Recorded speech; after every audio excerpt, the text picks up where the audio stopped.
Welcome to the WCIA 3-in-1 podcast. That's a wrap. 2020, our final podcast of the year. Bret Beherns here with Andy Olson. Marlee Wierda has been off, and she is gracious enough to join us from vacation from afar.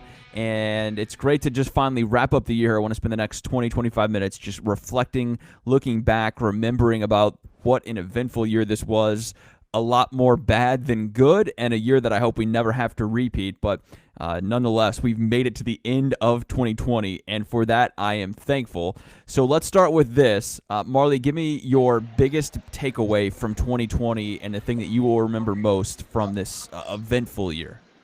Wow. Well, yeah, eventful is one way to put it, but maybe this is an unpopular opinion, but I know everyone is like really excited to move on from 2020, and I agree. It's been just a crazy year. So many things thrown at us that we could have not possibly imagined, but it really was kind of a good year. I think I learned a lot about myself and my limits and what I can do in adversity. And I'm sure you guys probably feel the same way. But even in a year that had so much bad, I do think some good came out of it.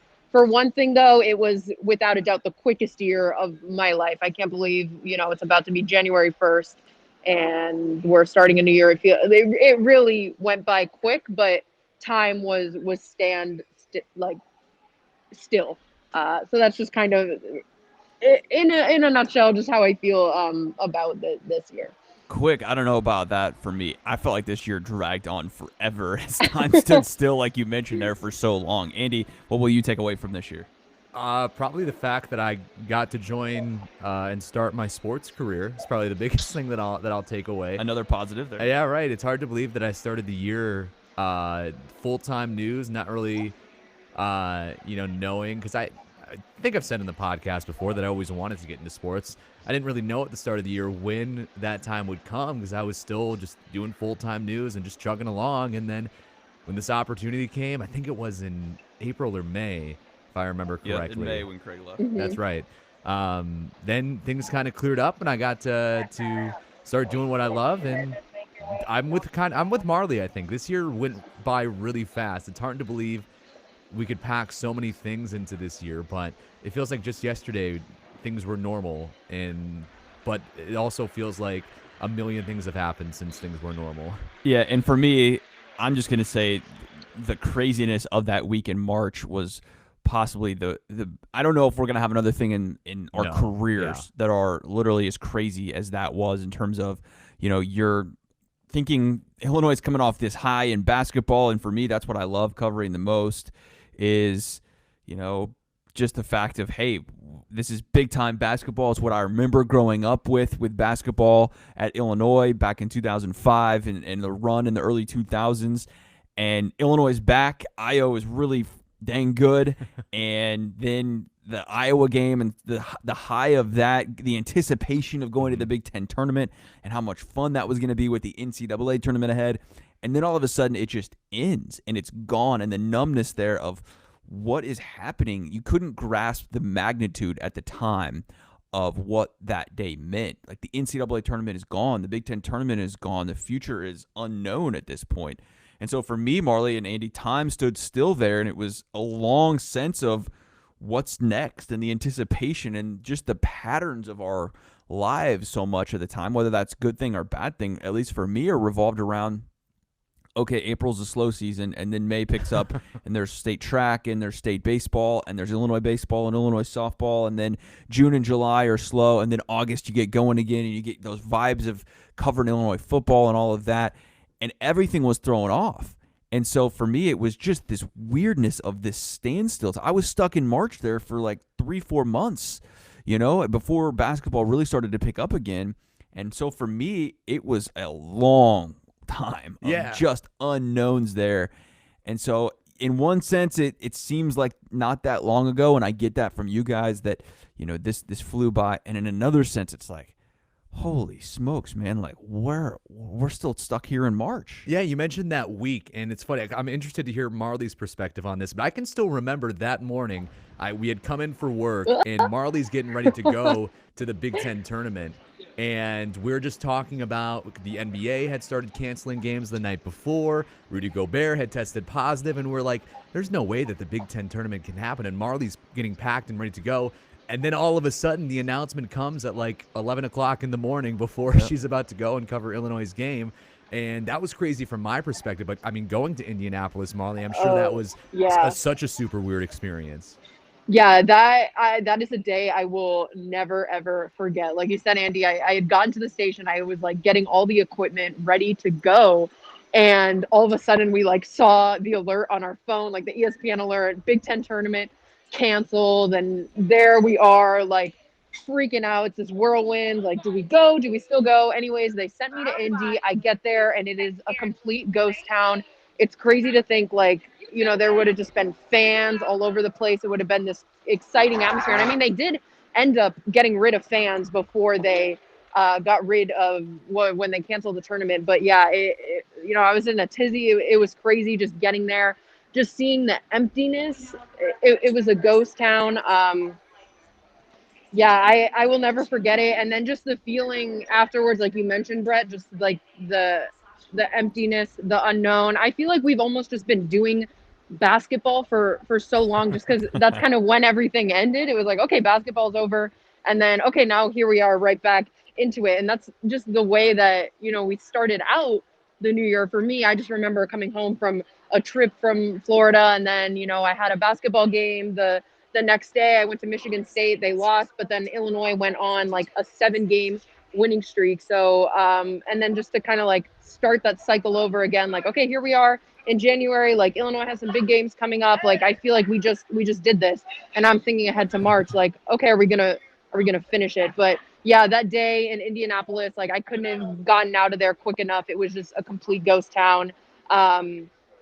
It's so incredibly eerie. And I hope I never have to experience anything like that again. But it was also a privilege, you know, like I felt really humbled in that moment, knowing like, okay, this is a historic moment. I'm going to remember this for the rest of my life. I'm sure, you know, a lot of people are going to remember where they were when they kind of found out all of this was happening and all these sports are getting canceled. So to be a part of that and to report on that moment, you know, I never take it for granted. And I feel truly blessed to be there and report that moment, because it was such a big moment in history, really. Yeah, March 12th, 2020 is a day we're all going to remember. And like you said, Marlee, for us sports fans and people that work in sports, we're going to remember where we were at that day. And I remember the conversation with Rich Flesch, our news director, deciding if we were still going to send you to Indianapolis or not. And we just said, I think she should go and represent a presence there for us in this historic moment. And I'm glad we did that. And I'm glad you came back and you were safe in that sense. I remember talking with you that night, just saying, you know, get a hotel room if you want to, that's fine. You know, it was a long day and anticipation, everything else. And you decided to come back that night, which I'm thankful you did, because it's everything we know now that we didn't know then. It changes our perspective and outlook and how we do things. And it's still to this day changing how we do things. But I thought it was funny too. You mentioned, Marlee, for me, the beginning of the year was the end of essentially the high of the bowl game from Lovie Smith, the disappointment of losing it. You were at home in Florida. I was coming back from San Francisco from the bowl game. Craig was still in the department then, and we were, you know, like you said, going to Michigan State where Illinois got rocked. And remember, there was the question then of, is this team good? That was before Io's run, and you mentioned the 7-game winning streak, and this team turned it around. But like, we still had major questions. There was doubts about Illinois basketball going forward at that point. And I think to now and fast forwarding how different the perception is from the Illini. And Ayo Dosunmu coming back July, I think it was July 31st, he decided to come back. And then August 1st, the next day, if I remember right, Kofi Coburn decides he's coming back. That was a great respite for us in the middle of the summer, and just the excitement from Illini Nation, the big news of that, you know, and the momentous occasion that was, of like, oh wow, Illinois basketball is going to be really good here, but is there going to be a season? We didn't know that even at that point. And the one thing that I'm really proud of, and this is a testament to you, Marlee, and to Craig, who was here, and to Andy, is just how we handled it. I'm really proud of how our department didn't stop. There were so many sports departments around the country that just either were put on furlough, essentially stopped, didn't have any more content to run, and we found a way to continue and persevere and tell good stories and do meaningful content in that time. And that's something I'm really proud of from our department, is that, we came together after the breath that we took of a couple of days of, oh my gosh, and that press conference that we had would have been that Friday, so March 13th, when the team came back and Josh Whitman and Brad Underwood were in there, and we're talking about the next steps. And that was the last time we were at State Farm Center up until this year. But we brought our collective heads together, and we figured out a whole bunch of content of what we were going to do. And I know you were still in news then, Andy, but for us and for me, that was really big to just say, okay, this is not ideal. This is terrible for local sports and everything else moving forward, because there are no sports, but we found a way to get it done, and that's something I'm really proud of. How would you kind of sum up, Marlee, what the last, or I would say maybe from like the end of March through August, what were those months like for you, relatively new here, still in the business, just a couple of years in, of figuring out how to manage all of that?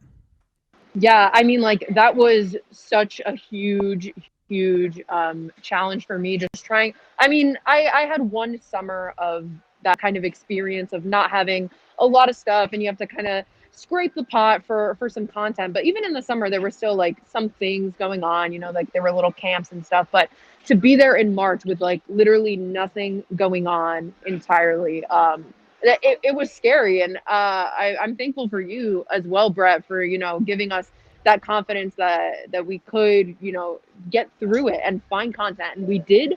I don't know how, honestly, like I really don't, but we did it. And and that's where I learned a lot about myself as well, just like I mentioned before, just learning what I can do when faced with adversity and still being creative. So that was a huge challenge. I think I'm going to be better because of it in the end. And just also with taking, the new position as a weekend anchor, it was so different from what I expected the position to be initially, because, obviously we usually have so much stuff going on, and then just taking that job and being, just sitting there in the summer, like, okay, we have Major League Baseball and what else, was a challenge too. But again, I think it makes me better for it. So but I don't hope we have to go through that again, because it was tough. But yeah, in the end, I think I'm grateful, and I took a lot away from just that experience. And I think there was a lot of good stories that I like doing. Like, for example, like Jacqueline Quaid, she was a standout Illinois volleyball player, and then she goes to UCLA to play beach volleyball. That's one that like sticks out in my mind. I talked to a football player from North Central College. They won the national championship a couple seasons back, and he went through so much adversity, losing his mom, his dad when he was younger, and like just learning that story from just talking to this kid about the pandemic and getting to meet, some cool people and Illinois alumni. It was a good experience overall. Yeah, but I hope I don't have that again. Right. If we could never repeat this again, that would be great, and get back to what we're accustomed to and doing coverage. No doubt. And, going all over the country and doing all this kind of stuff. Andy, what was your perspective from being in news, seeing the sports department try and carry on? Because in news, you guys still had content. Yes, you were doing it differently. And Marlee, you can weigh on this here after Andy. You were at your apartment quarantined, or, in a sense, just working from home for a long time. Yeah. Andy, I know you were at home too, but what was your sense from the sports department? This was before you were in the department. You were kind of watching us work. And what was your experience in news? Because you were covering protests and all sorts of different things. Yeah, I mean, first of all, from the outside looking in, I was just like taken aback. How you guys were able to still fill 2.5 minutes. Every day. I thought that was wild. Like you mentioned, news still had stuff to do. It felt like every day it was a different story about how this particular person was affected by COVID, and then this other person was affected by COVID. It just kind of felt like that was the same thing over again. But you can't really do that with sports, because the answer is all the same. The sports just stopped, in the sports department. So, and in that sense, your news cycle was almost bigger, right? Yeah. You guys had did you have tons of content? What was that like? I know it was a lot of the same stories, but like, is that it? And I know you don't want to be a news person, but like from the news perspective, was that like a Big Ten tournament for us, or like, how do you kind of sum that up with so much content and so many different things happening all the time? It's hard because it felt like you mentioned, there was almost more content than normal in news. I remember, the dayside meetings that we would have at 10 o'clock in the morning when we, go through, what we want to cover for the day and what's, important for the day. I mean, I felt like that was always full. Like our planner was always full because there was something else, a different angle to look at other things. So it was, I don't want to say it was like a Big Ten tournament. I mean, I haven't, been to one, but it was just like that every day where, there was always something new, a new angle to look at something, which was refreshing that, in news, that you kind of have that, but it was wild, man. You mentioned the work from home. Marlee and I both had to do that in our, I think everyone besides maybe you, the anchors, and a producer here at the station. It was super weird. Had to do in that. our newsroom. It was me, because I kept coming to work every day. It was our producer Scott, our news director Rich, and then we were all spread out across the building, socially distant and all of that. They'd moved some desks, computers, all that kind of stuff, and we were just single anchor shows. And the producers were at home. Most, if not all, the reporters were at home. I can't remember exactly what it was. And it was just so strange being here, I remember that I had come in about 3 different times to you. Either it was something was not working with my internet. And when I did come in, it was, like you mentioned, it was such an eerie feeling. Bret probably saw me in my sweatpants because, I mean, you work from home. You can wear sweatpants. When I had to randomly come in by surprise, that wasn't fun for me. But, having that experience of working from home, at the beginning, you think, and I'm sure Marlee had this thought too, was how do we keep that same productivity? How do we get the same, product out there in the end, but work from home? That was such a difficult thing to go about. I mean, luckily I felt well prepared with, what I had at home with my computer and everything, and, the knowledge of, how to do that same thing at home. But that was the biggest challenge and probably biggest reward to transition everything that we do in a day to do that from home, which I never thought I'd ever have to do, and still get something on the air that looks like how we would do it. I guess you could call it in the before times, before COVID before hit. times. So that was a really cool experience. And I felt like that was, similar for you guys, how you were able to still have that same productivity. And you just got to find a way to make it work. Marlee's got to get going here, so we're going to wrap it up from her. Marlee, parting thoughts from 2020 as you start 2021, and we all do here tomorrow. I know you're back at work on Saturday, so what will you take from 2020 moving forward to 2021?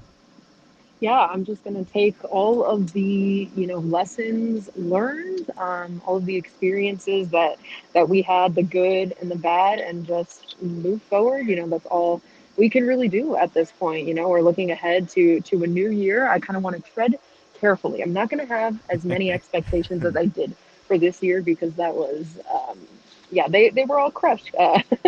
But here we go. I'm just excited to put this in the past. Like I mentioned, just learn from it all, move on. I learned that I don't like working from home, even though, like Andy mentioned, I was prepared, I had my laptop and whatever, internet and all that. It just, it was not for me. I like to be around people.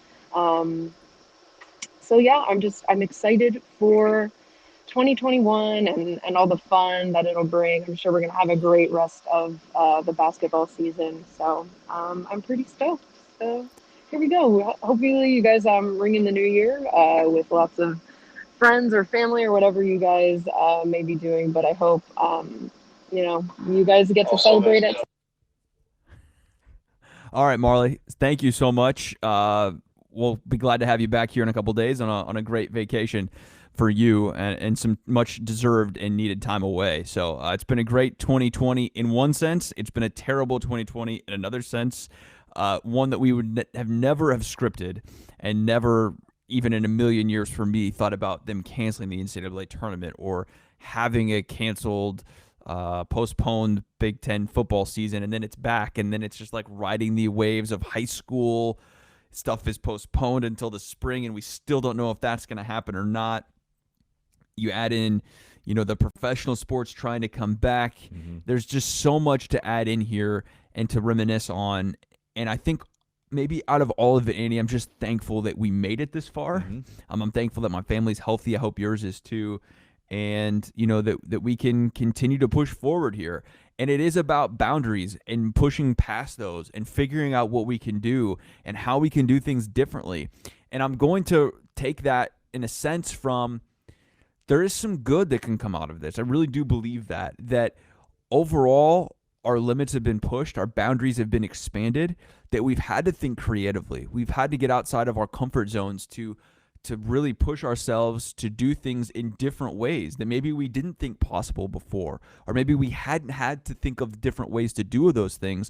But now as we sit here and we go, okay, my eyes have been open to some differences in some new ways to go about things at work or personally or whatever that may be. And Marlee, like you mentioned here, just in terms of, you know, I don't like working from home, you know, like I like being around people. And I think that's something that can be beneficial from this and taken away. And we can all become better people out of that because of we're pushed to our extremes and we're able to do, you know, things that we didn't even consider thinking about doing before because that was just our comfort zone and the way we've always done them. And why would I ever change what I'm doing here, you know? But that's not always the best way.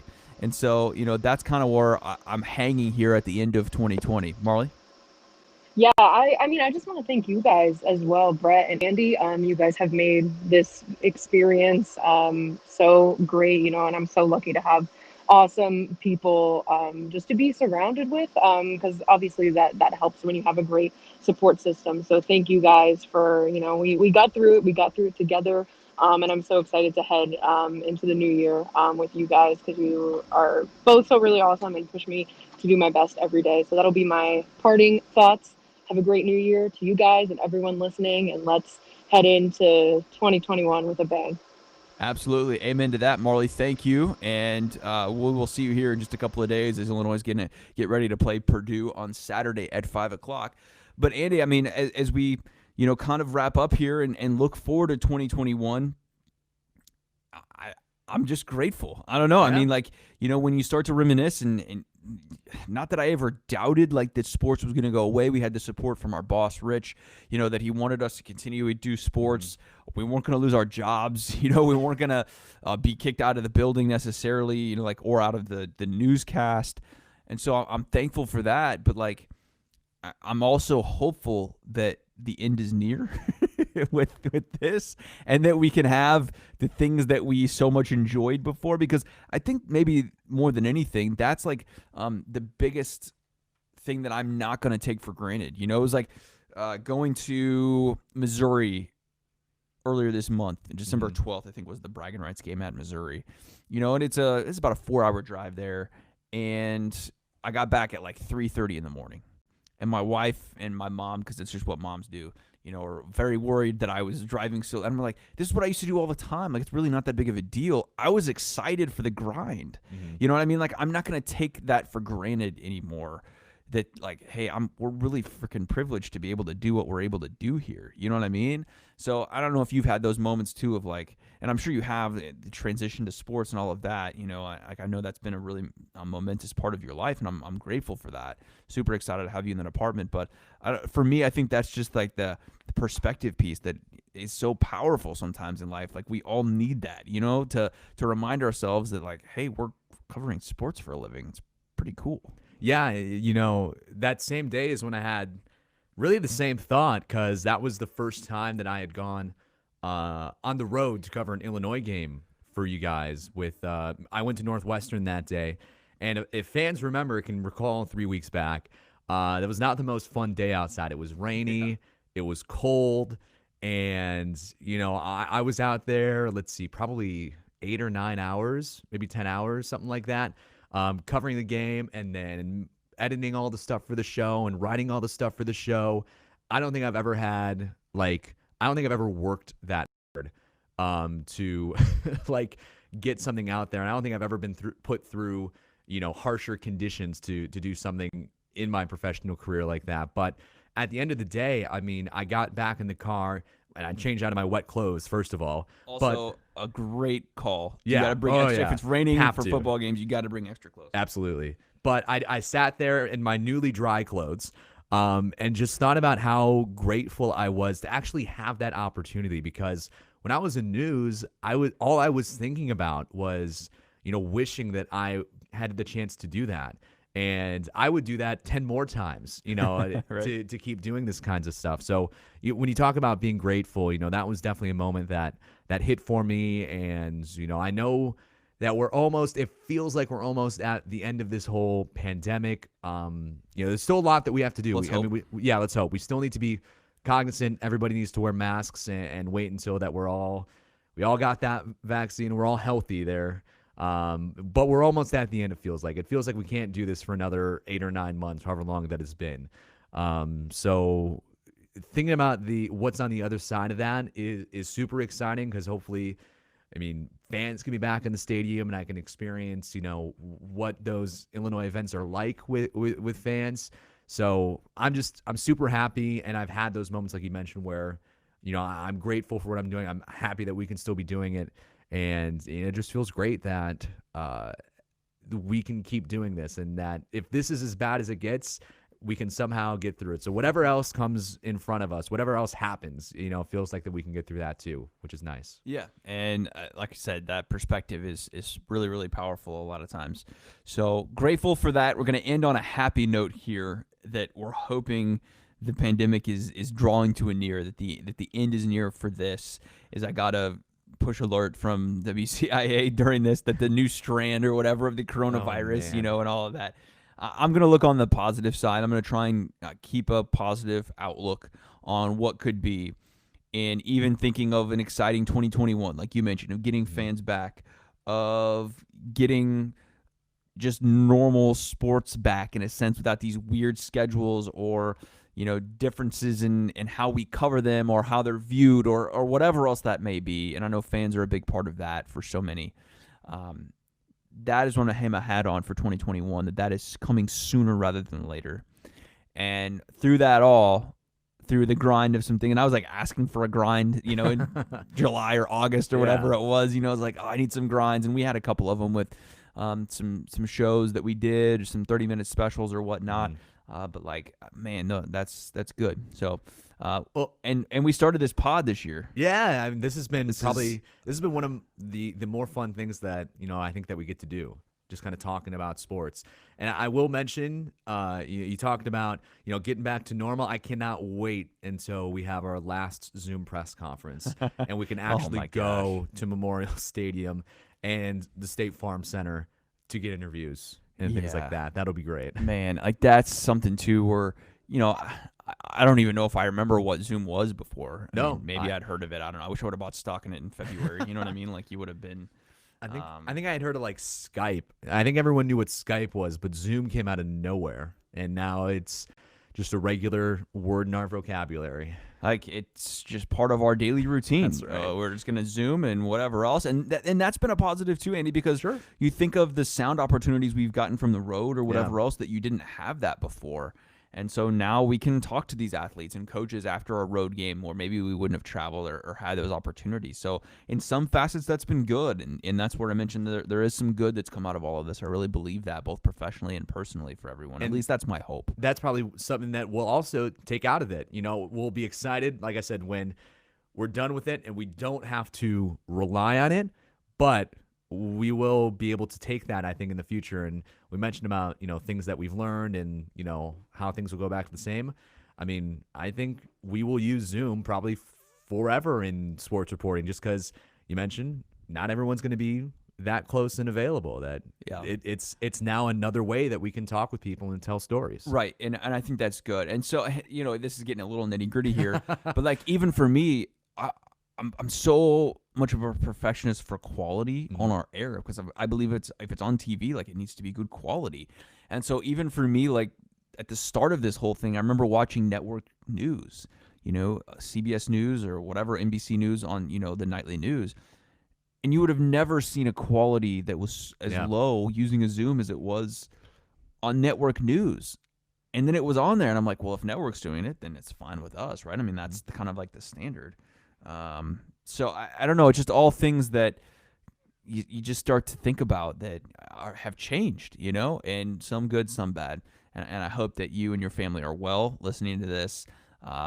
We're doing fine in the sports department. I hope that continues as well, and that brighter days are ahead, both for us personally, professionally, that Illinois is maybe on the up and up here with football, changing coaching staffs. Look, it's not our job to root for Illinois or care if they win, but I've always said our job's a hell of a lot more fun when they win.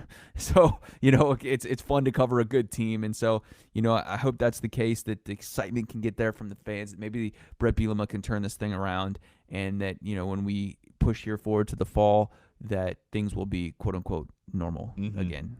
Yeah. And to think about where we are going to be 9 months from now, where we were 9 months ago when this all started, to where we will be 9 months from now when the new football season is getting started. Will there be fans? I mean, that's going to be answered here probably soon, but right. It's exciting to think about where we can be at that point. All right, let's end on a positive note, Andy, with that. Yeah.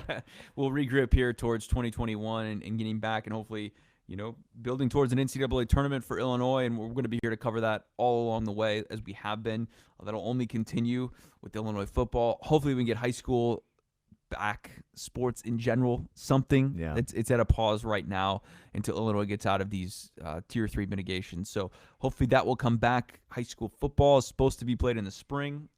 I'm hopeful that happens, although pretty doubtful, to be honest with you. But here's some optimism for that. And we'll kiss 2020 in the rearview mirror, kiss it goodbye, and we'll hope that we never get this again. So for Andy Olson and Marlee Wierda, this is the last podcast of 2020. It's been a fun 3-in-1 podcast from the inception back in March to getting to this point where I think we're 40-plus episodes in now. It's been great to continue to do things differently, to expand upon our content here at WCIA. We're going to continue to do that, get outside the box, get uncomfortable, and provide our listeners and viewing audience with some different ways to hear us in different mediums. So for Andy and Marlee, I'm Bret. Thanks so much for listening. We'll see you in 2021.